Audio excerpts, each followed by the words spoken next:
Ao contrário de Éfeso, a igreja em Tiatira fizera-se conhecida pelo amor. Mas se a primeira foi elogiada por odiar os maus, a segunda foi repreendida por tolerar o mal.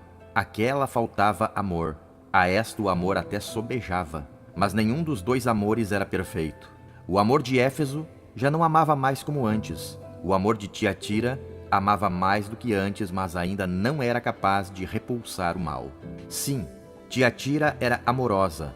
No entanto, fez-se digna de reprovação ao mostrar-se indulgente, com uma profetisa que, à semelhança da mulher de Acabe, vinha induzindo os santos ao adultério e à idolatria. O espírito de Jezabel continua a rondar o rebanho do Senhor. Vigilância e oração. Nem tudo que parece espiritual vem do Espírito de Deus. Aqui quem vos fala é o evangelista Danilo Zang, e mais uma vez nós estamos aqui para compartilhar com você uma mensagem de edificação, uma reflexão, enfim, uma curiosidade à luz da Bíblia. Hoje nós estaremos dando continuidade à nossa série As 7 Cartas às 7 Igrejas da Ásia. E no episódio de hoje nós estaremos falando sobre Tiatira, a igreja tolerante. Mas antes, quero convidar a você que ainda não é inscrito em nosso canal a se inscrever-se, a ativar o sininho das notificações, a compartilhar nossos vídeos e não esqueça de deixar o seu like, que é muito importante para nós. Vamos à mensagem de hoje. Convido você a ler comigo Apocalipse capítulo 2, versículos 18 a 25. E ao anjo da igreja de Tiatira escreve: Isto diz o Filho de Deus, que tem os olhos como chama de fogo e os pés semelhantes ao latão reluzente. Eu conheço as tuas obras e o teu amor e o teu serviço e a tua fé e a tua paciência, e que as tuas últimas obras são mais do que as primeiras. Mas tenho contra ti o tolerares que Jezabel, mulher que se diz profetiza, ensine e engane os meus servos, para que se prostituam e comam dos sacrifícios da idolatria. E dei-lhe tempo para que se arrependesse da sua prostituição, e não se arrependeu. Eis que a porei numa cama, e sobre os que adulteram com ela virá grande tribulação, se não se arrependerem de suas obras. E ferirei de morte a seus filhos, e todas as igrejas saberão que eu sou aquele que sonda as mentes e os corações, e darei a cada um de vós segundo as vossas obras.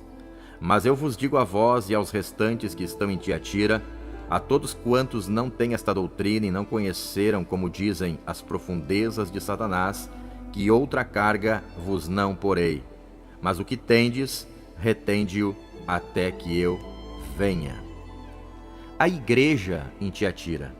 A cidade de Tiatira, embora rica, Tiatira não podia ostentar a riqueza de Éfeso e nem era tão importante quanto Pérgamo, mas sabia como usufruir do progresso que os romanos haviam trazido à região ao transformar a Ásia Menor numa província imperial.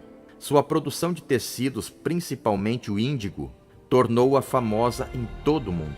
Tiatira fizera-se afamada também pelas quildas, que agrupavam os profissionais das mais diversas áreas. Eram uma espécie de sindicato. Hoje, quem visita a moderna Akhisar, na Turquia, depara-se com as ruínas de uma Tiatira que, outrora florescente, perdera todo o viço ao honrar mais a criatura do que o Criador. Mas e a igreja em Tiatira?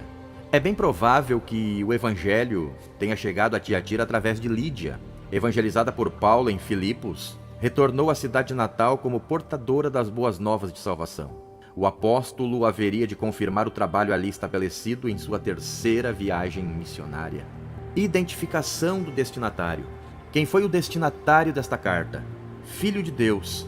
Apresentando-se como Filho de Deus, o Senhor torna bem patente ao anjo da igreja em Tiatira ser igual ao Pai. E implicitamente declara-se o cabeça da igreja. Sim, Jesus Cristo é o chefe supremo e incontestável, tanto da igreja local quanto da igreja invisível, militante e universal.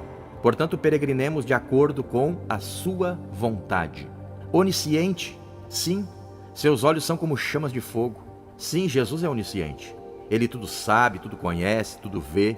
Sonda-nos as mentes e os corações. Portanto, o Senhor sabia muito bem o que se passava na igreja em Tiatira. O que ocorre em nossas igrejas não está oculto aos olhos do Filho de Deus. É tempo de conserto e avivamento. supremo juiz.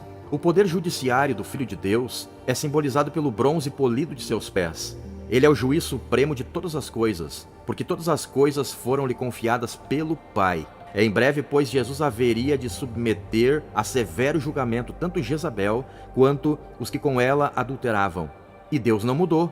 Continua a julgar os lobos que estão em sua igreja. Vestem-se como cordeiros, a fim de levar as ovelhas ao pecado. Tiatira, uma igreja rica em obras. Observe só. Amor. O amor de Tiatira era maior do que antes, mas ainda não era perfeito.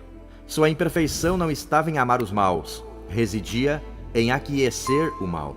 O amor que tolera o erro ainda desconhece o que é certo. Deus ama o pecador, mas odeia o pecado de Jezabel e a abominação dos que com ela fizeram-se repugnante aos seus olhos. Serviço. Obreira incansável, Tiatira vinha notabilizando-se no serviço a Cristo em favor dos santos. Evangelizava, socorria os mais necessitados e tudo fazia por expandir o reino de Deus. Imitando a apostólica Jerusalém, erguia-se como exemplo para as demais igrejas. Todavia, seu amor carecia de perfeições. E a fé? Por suas obras, Tiatira demonstrara a sua fé. Uma fé, aliás, que não se limitava a um mero assentimento intelectual. Sua confiança em Deus era bem fundamentada. Tinha forças não somente para realizar o impossível, mas para mostrar uma perseverança que ousava além dos limites humanos. E a paciência? A paciência é a virtude que nos capacita a suportar o insuportável. Sabemos que, juntamente com a luta, o Senhor vem com o escape sempre oportuno. É por isso que o anjo de Tiatira mantinha-se perseverante e calmo. E a abundância em obras? O anjo da igreja em Tiatira jamais se mostrou remisso, trabalhando e esforçando-se cada vez mais. Foi elogiado por Cristo por serem as suas últimas obras mais abundantes do que as primeiras. Se as primeiras eram boas, as últimas tinham a marca da excelência. Mas e a Jezabel? A Jezabel de Tiatira, idólatra e adúltera, assim era a mulher de Acabe conhecida entre as tribos hebreias. Por causa de sua reputação, ela serviu para nomear a profetisa que em Tiatira induzia os homens ao adultério, à apostasia. E curiosamente, Jezabel em hebraico significa casta, mas em nada diferia ela de uma rameira. Mas e o ministério de Jezabel? Jezabel apareceu em Tiatira com uma nova doutrina, que em essência era a velha mentira do diabo. Apresentou um ensino novo, uma unção nova e quem sabe até um método novo de crescimento da igreja. Nos bastidores era tudo isso conhecido como as profundezas de Satanás. O que parecia uma nova revelação era na verdade o engano antigo e caduco que levou nossos pais à ruína. Além de profetizar, Jezabel ascendera à categoria de mestra na igreja. Profetizando e ensinando, seduzia a todos com a sua doutrina. Como lhe fora possível tamanha ascensão sobre o ministério?